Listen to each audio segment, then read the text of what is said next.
Item number 4, consider using $1,000 from the Keno Fund for the downtown Christmas lighting.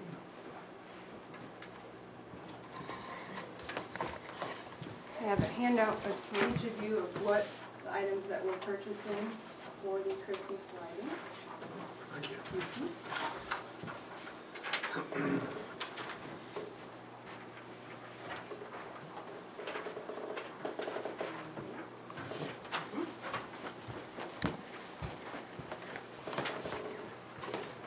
And my name is Laura Alsman with the Fairbury Journal News, and basically we started the Journal News started this project about 2 years ago, and it's finally kind of came into fruition just basically this last month. We are looking to purchase 18 of each of the lights that are on your sheets, and 10 lighted wreaths that will be put at the welcome Fairbury signs, the brick signs on each of the 5 entrances to Fairbury. The total of our project is $17,884. So far we have collected $9,251. We have a committed $4,200, and basically what we need to finish off the project is $4,433. And we're asking for $1,000 of the Keno funds to kind of help move us along with the rest of the project, bringing us down to $3,433. And we also have other commitments from people, but we don't have their amount of their commitment to finish off the project. Is there any questions? Well, Shirley was talking about getting them ordered for this year. That's not going to happen, is it? They're on order, and we don't have to pay for them until they arrive. So the lights are on order. I believe that they should be here by December 12th. Is the approximate date. So, Joe, how much money is in the Keno Fund? 40 plus. 40,000. Mr. Mayor, if I could interrupt just for a second, our law firm has a check to give to the Fairbury Journal News for $500 to either Fred or Laura. Could I do that right now to get your numbers more accurate, maybe? and that is part of the commitment. We surely did include your number in that commitment. So that basically the number still stands. So the $4,433 is still what we need to finish off the project. I'm going to go ahead and give this to you before I forget. Perfect. There you go. Thank you. Yep. What are your wishes?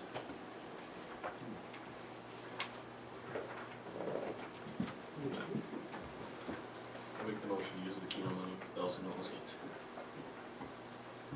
Did you make a motion? I'm sorry. Yeah. Of what? $1,000 for the Keno.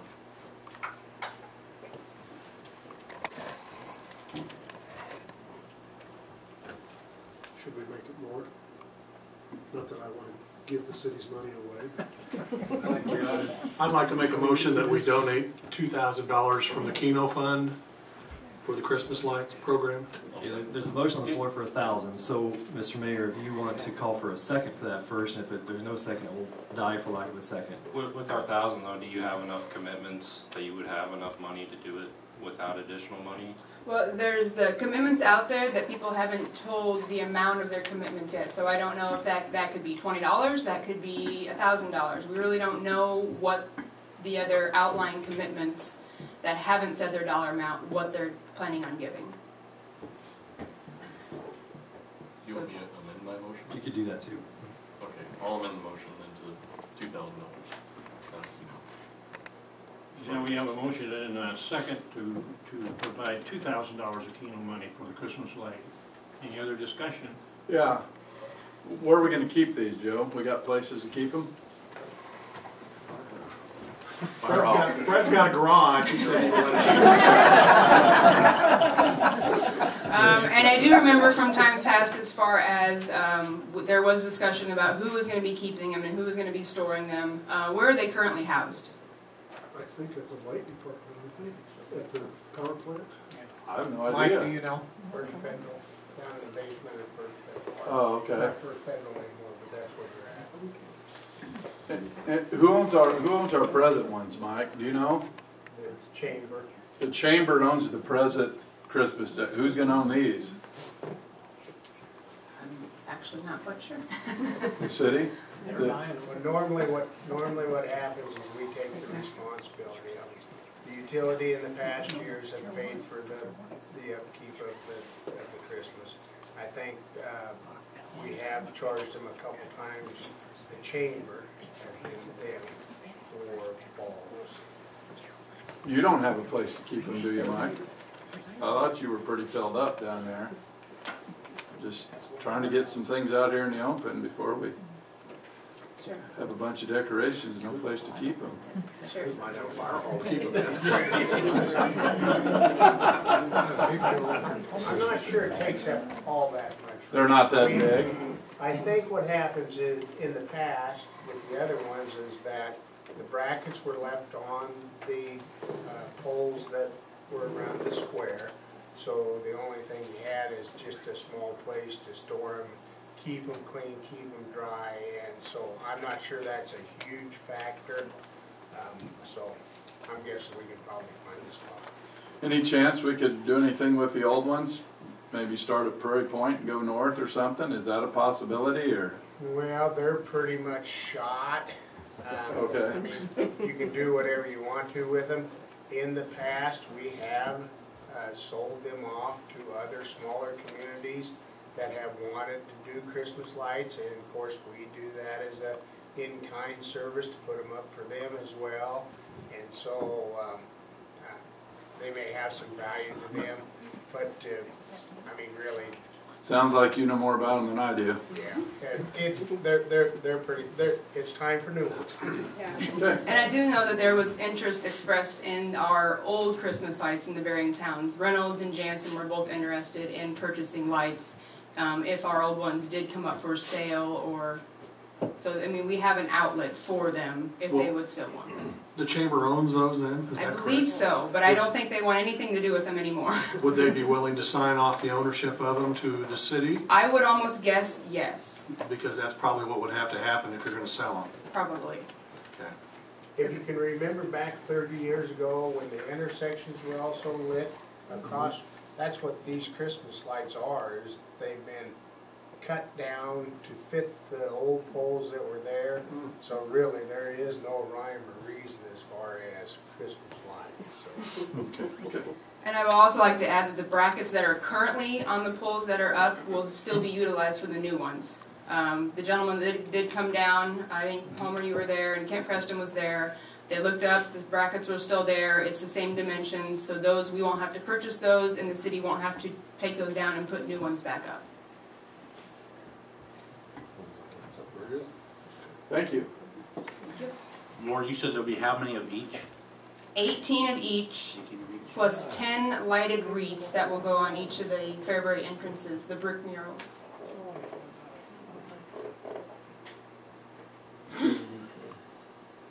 Here.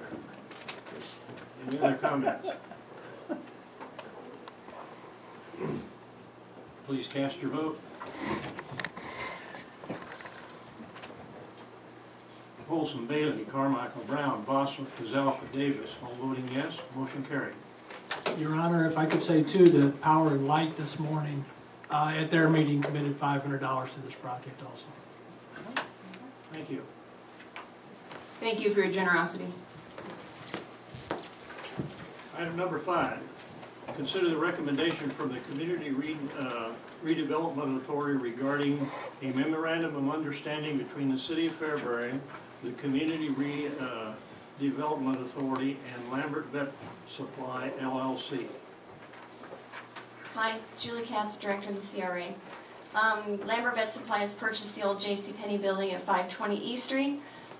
They're about to begin renovations on the inside of the building. However, when they found out that there was an opportunity for possible TIF financing that they could apply, then additional things were added to the project, such as curb and gutter and sidewalk repair and replacement. And so the memorandum of understanding has been drawn up in order to buy some time, essentially, for them to get all the paperwork together that's necessary to submit an application for TIF. So this memorandum of understanding is simply an agreement that if an application is indeed submitted and approved, that we can go back to the time prior to construction to evaluate the project for the purposes of calculating the increment for TIF. This agreement does not obligate anyone to anything basically. It's just a snapshot taken of the project as it is today. They would like to start beginning their renovations tomorrow.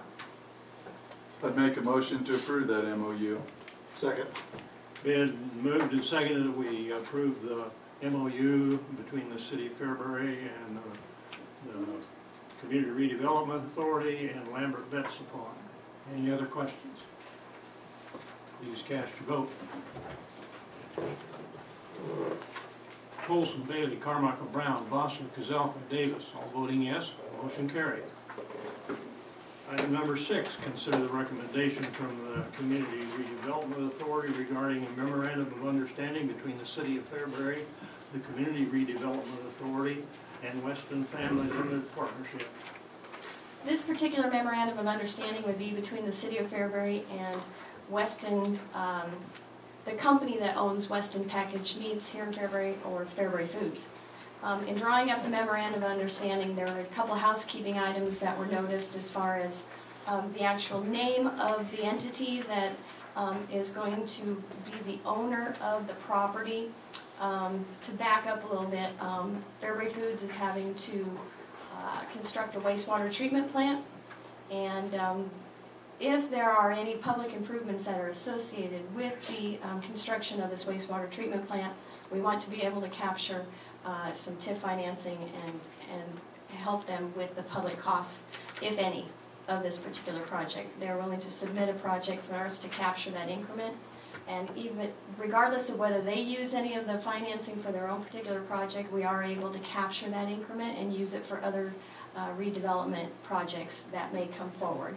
And so for right now, I'm going to ask that we table this particular item just because we have a couple of housekeeping items that we need to take care of with this memorandum of understanding. And then when we get a clean document, the CRA will once again revisit this, and then we'll come back to the council at a later date. It would be best if we postponed it, would it not? Right. Correct. Yeah, just postpone until it's brought before the council. Right. Realized. Okay. Thank you. I would entertain a motion. Motion to postpone. Second. Been moved and seconded that we postpone the recommendation from the redevelopment committee for Weston Family Limited Partnership until we have further information. Any other discussion? Please cast your vote. Polson, Bailey, Carmichael, Brown, Boston, Kazelka, Davis, voting yes, motion carried. Item F, resolutions and ordinances. Item number 1, resolution number 842, connecting redevelopment areas numbers 1, 2, 3, and 4 in the City of Fairbury to create a single consolidated redevelopment area. It was recommended by Hannah Keela Associates, who conducted the blight and substandard study for area number 4, that the redevelopment areas for the City of Fairbury, we now have 4 of them, 1, 2, 3, and 4, all be combined into one single redevelopment area. The language for this is contained in the plan for the redevelopment area number 4, which has already been approved by council. I believe this is really just a housekeeping issue, just to make sure that we have the language in place in order to connect all of those redevelopment areas. Yeah, when Hannah Keelan prepared their study, I think the idea initially was to do this and take these existing 3 areas, combine it with the 4th area. The idea being that as projects come up, and there are a couple of different ways that they can be put together and packaged with bonding and whatnot, but as they come up, the idea is to either through a series of what we talked about a few months ago when Tim Wall was here, a series of what they call A bonds and B bonds for TIFing, or through some other mechanism, you capture some of the TIF revenue that comes off. The city would capture that and be able to potentially use that in other areas throughout the city. So the idea is if you can connect the areas together as one, you have a better shot of doing that and making that happen. So that's what this resolution does, is administratively just connect all the areas together as one single redevelopment area. Is there any negative side to doing that at all? Not that I can think of. I mean, certainly those areas have been in place for quite a while, and so it just makes sense. The blight studies have already been done for those areas. They've already been declared blighted. So they're sitting there, ready for development anyway as the projects come forward. So, like I say, this is kind of seen as a way, particularly by Hannah Keelan, just to kind of facilitate the moving of funds, if possible, throughout the area. Kind of a simplification of all of them. Correct. And all the areas already border each other. I think they intentionally drew the maps that way so that this could be done much simpler. There was